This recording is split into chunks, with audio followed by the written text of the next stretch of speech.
Hello and welcome back to the YouTube channel for Catch. My name is Sam and I'm the founder and lead coach here at Catch. Unshakable confidence is the key to getting everything that you want in life and dating.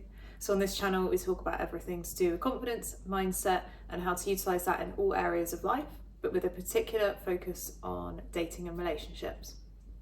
So today we're going to be talking a bit about the link between intuition or gut feelings and our confidence.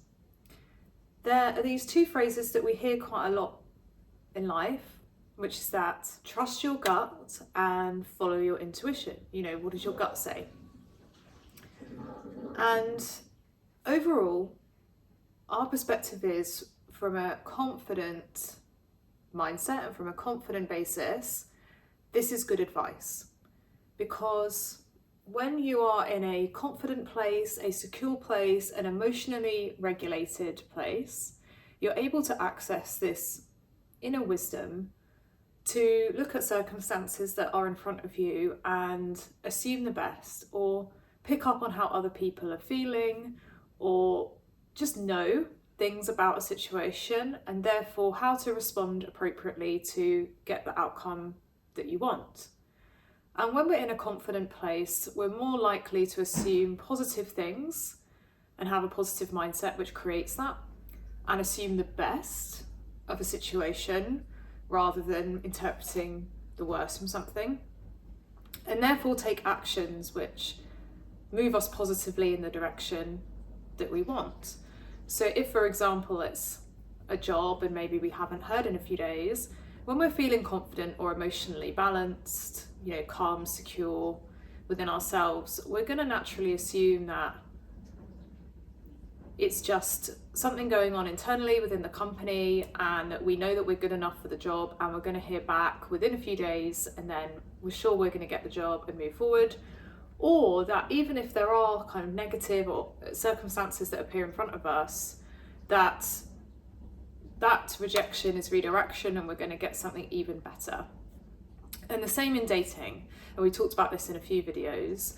People who are confident in dating, or players, or typically get what they want, even if they face this initial rejection or someone not being as interested, because they're so grounded in their worth and it doesn't affect how they feel about themselves, that person usually ends up changing their mind, even though they maybe weren't interested at the start. And it's because that person who's successful in dating, as we mentioned, understands their worth and their value, but also makes a positive assumption and often just thinks to themselves naturally, well, I know that I'm a catch, I know that I make anyone's life better, I know that I'm really fun, interesting, attractive, so if they're not interested right now, it must be something going on with them, or maybe they're already talking to someone else, and as soon as that is done, they're going to head my way, and then they find that that's what happens. So when we're in a confident place, accessing our gut instinct or our intuition often gives us more wisdom than if we're to overthink something or overanalyze or just look at it with logic. We can access more of that emotional intelligence as well as academic intelligence, or being able to look at something objectively and then naturally take the right steps.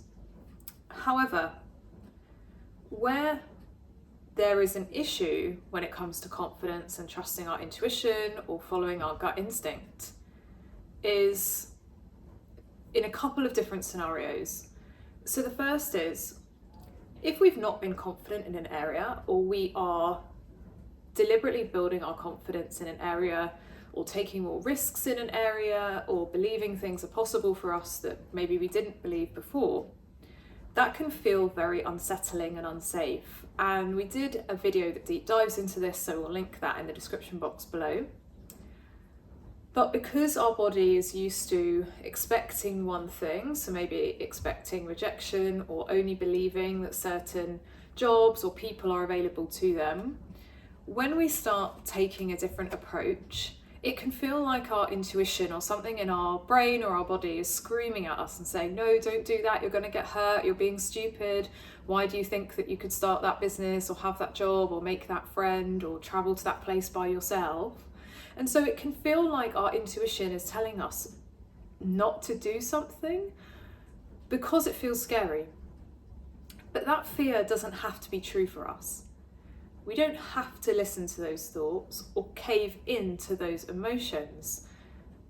But we have to have enough awareness to know, is this just a fear or overthinking that's resulted in fear rising or anxiety rising? Or is it because this is something new or unfamiliar that we haven't yet normalized that makes it feel scary because it's unknown to us? And therefore, getting that thing that we so deeply desire that's eluded us, so maybe a long-term committed relationship or someone who's faithful to us or a new career, we have to face those fears or elevate above them and see beyond them and realize that other people have achieved that experience and that we are good enough for that experience. So we need to normalize it and believe we're good enough. And again, we've done another video recently on normalizing an experience and one quite a while ago on building beliefs and how they're the underpinning of confidence. We'll link those both down below. They're really good foundational videos. So in that case, as we said, it can feel like our gut is telling us not to go in a direction, but it's just because that feels unsafe. And especially if in dating we've maybe been hurt in the past, what can happen is this anxiety can build, we can overthink. Because we're overthinking, our brain naturally is a problem-solving mechanism, or it tries to shortcut life experiences and assume what's going to happen based on past experience. So it will look at where we've been hurt in the past and say, well, look, when you were dating someone before and they acted like this, you got hurt in the end, so you should just sabotage this straight away, you know, push that person away, end it, or get really clingy. And it's a self-sabotaging set of behaviors that interrupt the connection. And that's because the anxiety and the noise and because we're feeling insecure, in a way, have interrupted our ability to access that intuition and gut feeling properly. So we mistake intuition or a gut feeling for the fears and doubts, insecurities and busyness that fear or anxiety can give us. And as we mentioned, that can either materialize in an avoidant type set of behaviors where we ignore something or push it away, or deny that it's even happening, deny that we even like the person or care about the job, whatever it might be. Or it can manifest in a set of anxious, clingy, needy, doubtful type behaviors where we really want to push for an answer or feel urgency. That's a really key one, not just the anxiety, but the urgency to act or get an answer quickly. So that's one time that, in a way, we don't want to trust our intuition or our gut because we can confuse that with anxious feelings. So what we need to do is bring those heightened emotions down, get into a calm, centered space through breath work, meditation, yoga, or other forms of exercise, or just distract ourselves for a while until we can come back to that topic from a more neutral, centered place. Observe it a bit more objectively and analyze our thoughts and our feelings, and try to observe what is coming up. Why are these anxious feelings coming up? What's driving them?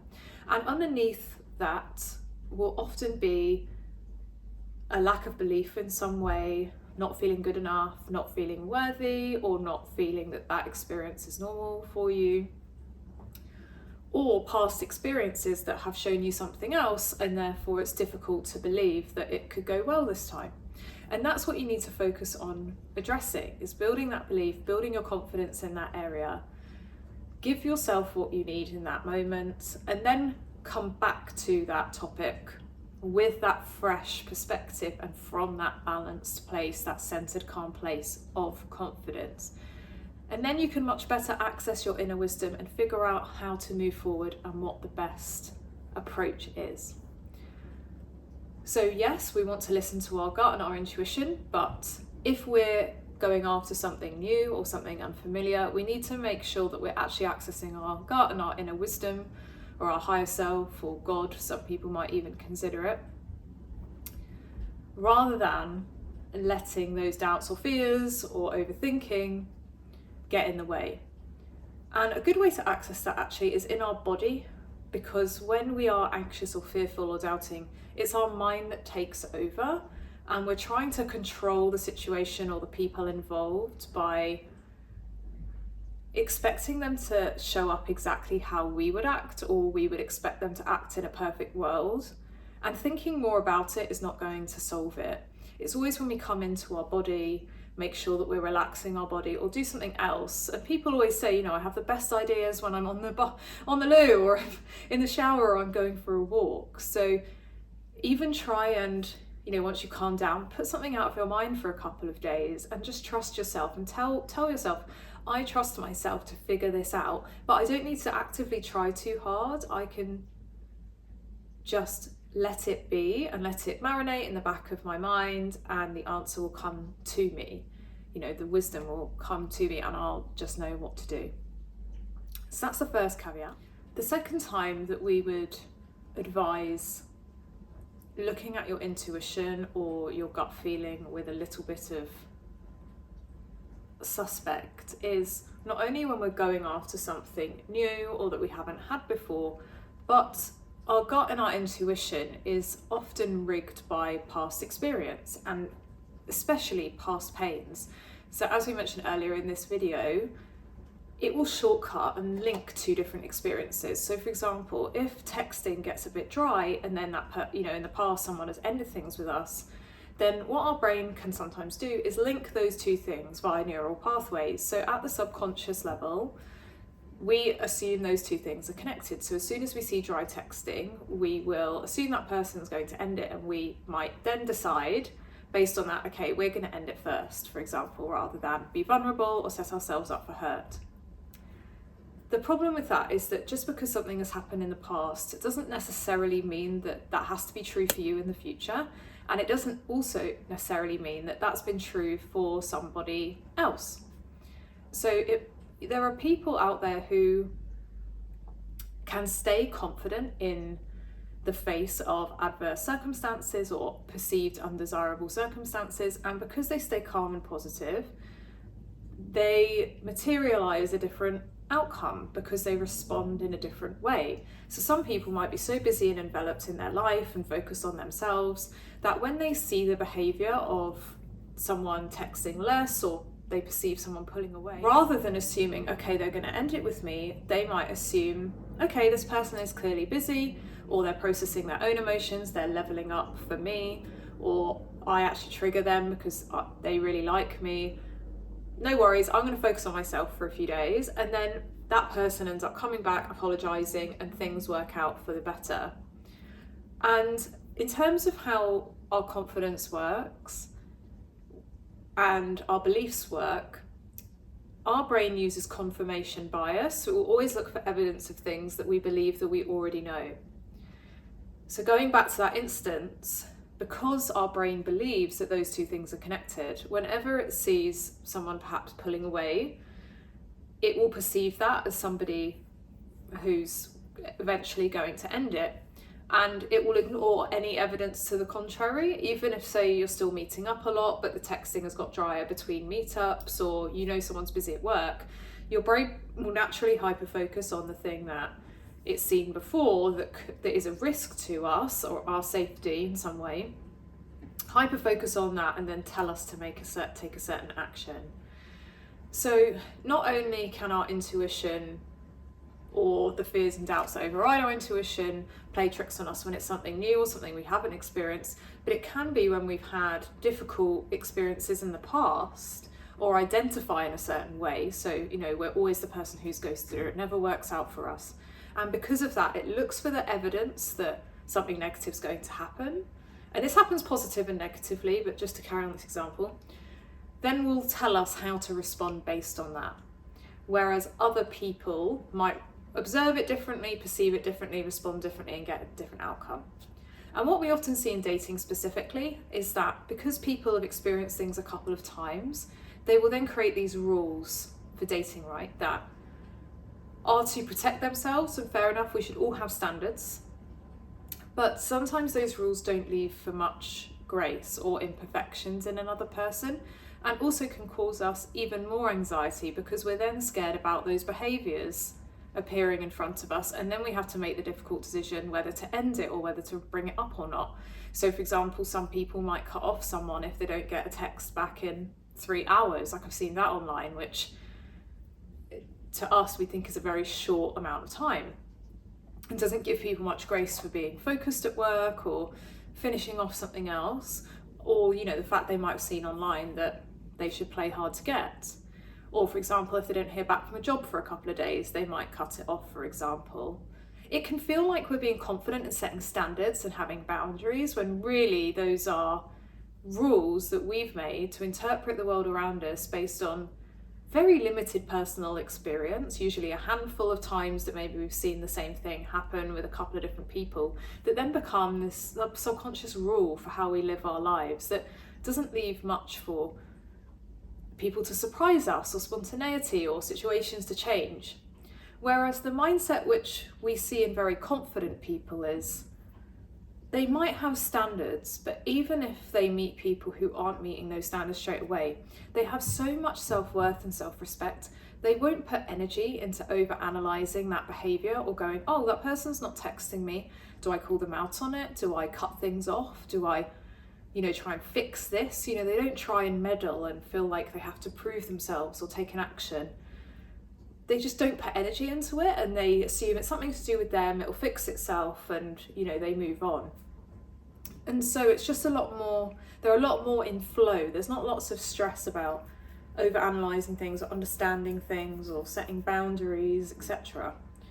But that's what happens when we get to that extremely confident place. So along the way, we might evolve from someone who's not confident, has no boundaries, no standards, to someone that has to put them in really strictly to protect ourselves and to build that muscle, which will feel scary and won't feel intuitive to us. But then eventually that will become so intuitive that we don't even need to set the boundaries necessarily verbally. We just retract our energy naturally and focus on something else.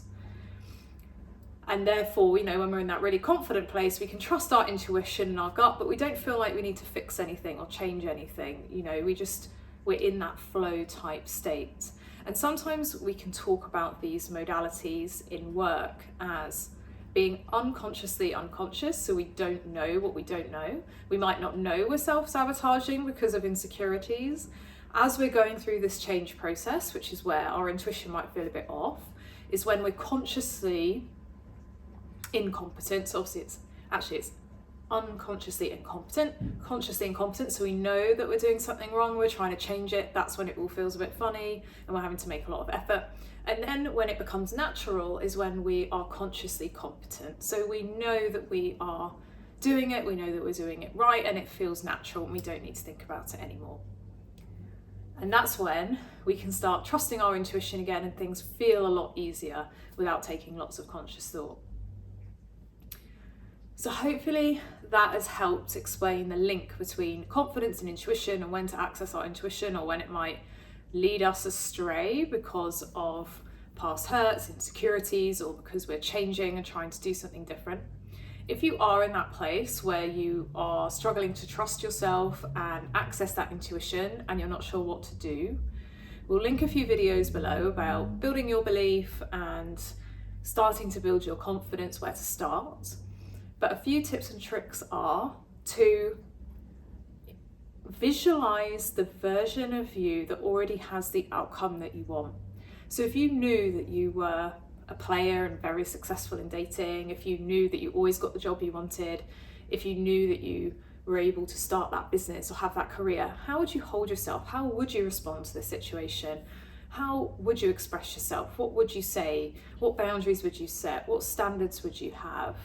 And if you start to visualize that and maybe write that down, maybe you're more of a journaler, you'll start to embody naturally, because you're visualizing it again and again. Your body will start to reflect that in your day-to-day activities.